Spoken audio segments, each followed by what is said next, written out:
নমস্কাৰ প্ৰিয় বন্ধু বান্ধৱীসকল আপোনালোকক স্বাগতম জনাইছোঁ আমাৰ ইউটিউব চেনেল এমআৰজি ষ্টাডিলৈ। আজি আমি আলোচনা কৰিম এডিআৰই গ্ৰেড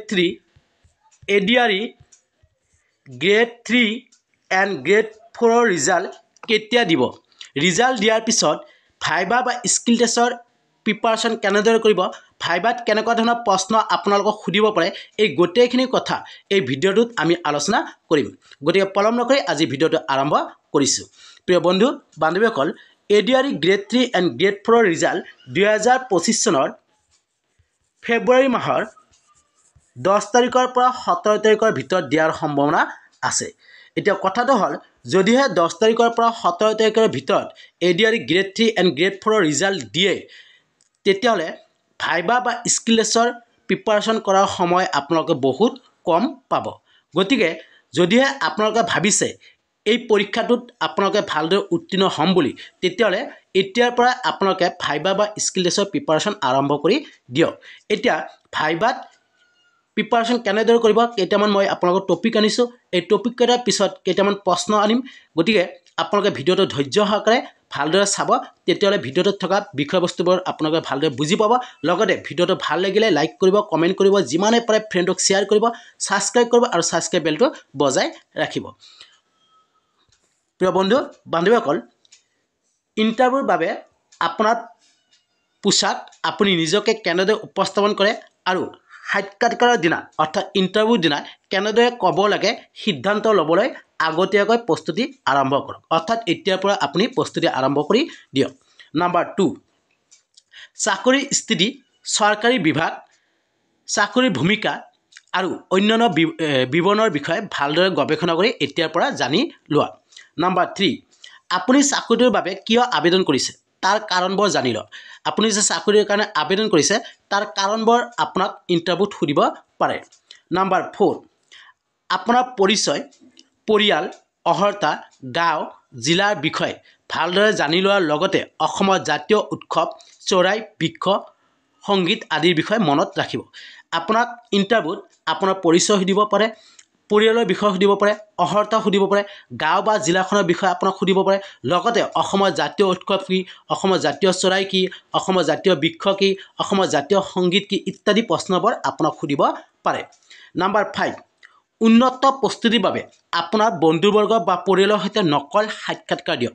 অৰ্থাৎ আপুনি ইণ্টাৰভিউ দিয়াৰ আগতে আপুনি অৰিজিনেল ইণ্টাৰভিউ দিয়াৰ আগতে আপুনি ঘৰৰ কোনোবা পৰিয়ালৰ সৈতে বা কোনোবা বন্ধুবৰ্গৰ সৈতে আপুনি নকল ইণ্টাৰভিউ দিয়াৰ চেষ্টা কৰক। আৰু নাম্বাৰ 6, এক নিৰ্দিষ্ট চাকৰিৰ দায়িত্ব সম্পৰ্কে সাক্ষাৎকাৰ লওঁতাক সুধিবলৈ কেইটামান প্ৰশ্ন প্ৰস্তুত কৰি দিয়ক। অৰ্থাৎ এই যে বন্ধুবৰ্গ বা পৰিয়ালৰ সৈতে আপুনি নকল সাক্ষাৎকাৰ দিব, এই যোনে ল'ব আপোনাক ইণ্টাৰভিউটো, তাক কেইটামান প্ৰশ্ন লিখি দিব আৰু সেই প্ৰশ্নকেইটা আপোনাক সুধিব ক'ব। আৰু আপুনি তেতিয়া নকল ইণ্টাৰভিউ দিওঁতে আপুনি ক'ত ভুল হয় বা ক'ত চকুৰ সম্পৰ্কটো কেনেকুৱা হয় সেই বিষয়বোৰ আপুনি জানি ল'ব আৰু তেতিয়া আপুনি ভালদৰে চেষ্টা কৰিলে ইণ্টাৰভিউত ভালদৰে উত্তীৰ্ণ হ'ব পাৰিব। নাম্বাৰ 7, চকুৰ সম্পৰ্ক বজাই ৰাখিব, কাৰণ ইণ্টাৰভিউ দিওঁতে চকুৰ সম্পৰ্কটো হৈছে মেইন। আৰু নাম্বাৰ 8, প্ৰশ্নৰ উত্তৰ দিওঁতে আত্মবিশ্বাসী হ'ব। যেতিয়া প্ৰশ্নটো উত্তৰ দিব আত্মবিশ্বাসী আৰু সময়মতে আপুনি প্ৰশ্নটো ভালদৰে বুজি লোৱাৰ পিছত, প্ৰশ্নটো ভালদৰে চিন্তা কৰাৰ পিছত আপুনি সেই প্ৰশ্নৰ উত্তৰ বা সঁহাৰি দিবলৈ চেষ্টা কৰিব। এইকেইটা হৈছে আপুনি ইণ্টাৰভিউৰ কাৰণে এতিয়াৰ পৰা প্ৰিপাৰেশ্যন কৰি দিব পাৰে। আৰু ইণ্টাৰভিউত এতিয়া কেনেকুৱা ধৰণৰ প্ৰশ্ন আপোনাক সুধিব পাৰে, ইণ্টাৰভিউত সুধিব লগা প্ৰশ্নকেইটা হৈছে, নাম্বাৰ 1, আপোনাৰ আটাইতকৈ ডাঙৰ বিফলতা কি, এই প্ৰশ্নটো সুধিব পাৰে।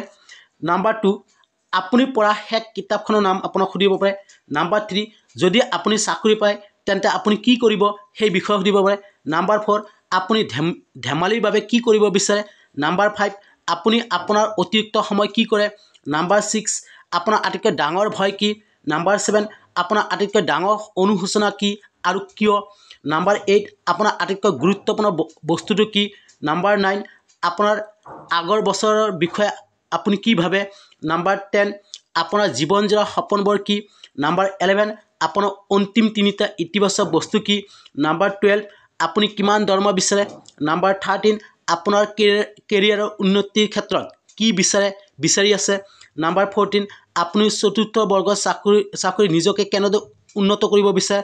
নাম্বাৰ 15 আপোনাৰ মনত কেনেধৰণৰ লক্ষ্য থাকিব যদি আপুনি এই চাকৰিটো পাইছে। এনেকুৱা ধৰণৰ প্ৰশ্ন আপোনাক সুধিব পাৰে আৰু এই প্ৰশ্নবোৰৰ উত্তৰসমূহ যদিহে আপোনালোকক লাগে তেতিয়াহ'লে কমেণ্ট বক্সত কমেণ্ট কৰি জনাব। ধন্যবাদ।